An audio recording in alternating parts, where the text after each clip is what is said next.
Is cross-border shopping in US worth it? From Canada Forum.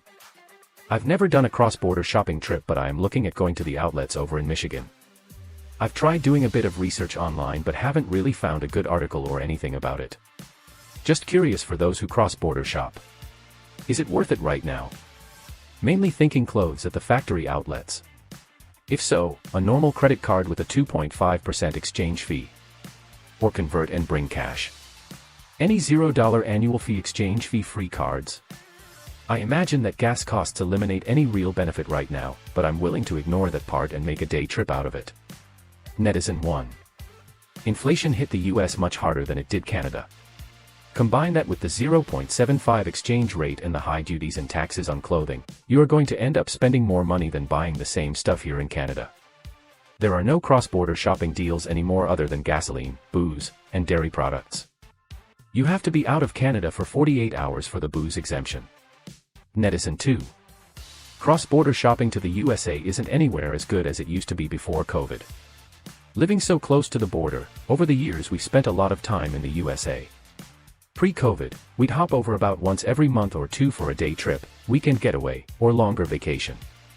Now that COVID has calmed down a bit, we recently resumed our travels there after a 2.5-year absence.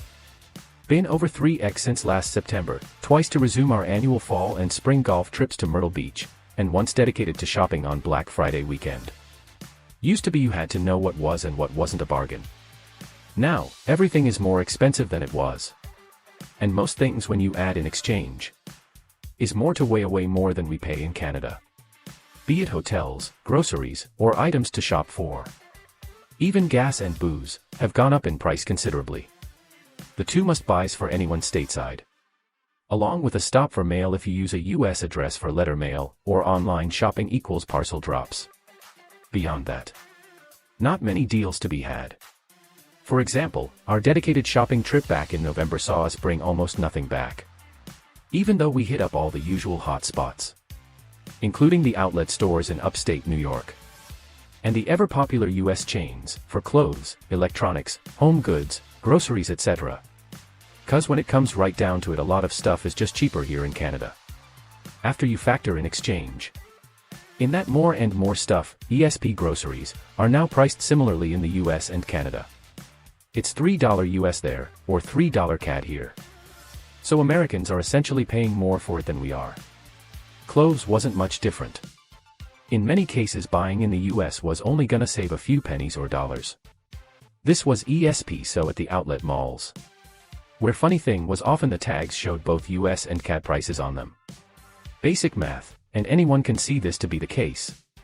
If we buy anything now, it's less about the price, and more because it's something that's not available in Canada yet. So it's a premium purchase, not a deal/cheap one. Although we've made fewer trips this year, we continue to go for the primary reason: better weather. Being able to golf and enjoy 80-degree temps in October/November or March/April makes the trip equals costs still worthwhile. Their hospitality industry, like ours, suffered great losses since COVID. And a lot of it was cause us Canada's and the rest of the world weren't traveling. They most definitely have not recovered cause of that to the extent we have in Canada. And their economy and spending power for the average American is now worse than we are. You can feel the recession that's sitting on their horizon.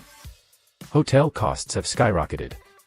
And service is notably down across the board. Like us, there are major staff shortages, but you really notice it now in the USA versus what was before. Hotel rooms seem to average $150 to $200 plus US. In the off-season. This summer it's more like $200 plus as the base rate. You also won't get daily housekeeping in most places. The average now is once every 3 days. So if you stay a week, it'll just be one day midweek. And expect to wait longer in restaurants to get served/your food. Even in fast food places, there's definitely a staff shortage. Our 20 to 30 minute eat and run complimentary breakfast served at mid-level hotels are over. It's more like 40 minutes to an hour on a good day. Now more than ever, join hotel loyalty programs and book direct. In these hard times, hotels are rewarding loyalty. Members are getting the best rates/perks. Sometimes with discounts if you have CAA or are a senior. All in. As I say, my visits are down, Not been over since April. And nothing planned this summer. Which is highly unusual for us. Our next shopping trip will probably be a weekend in Montreal instead.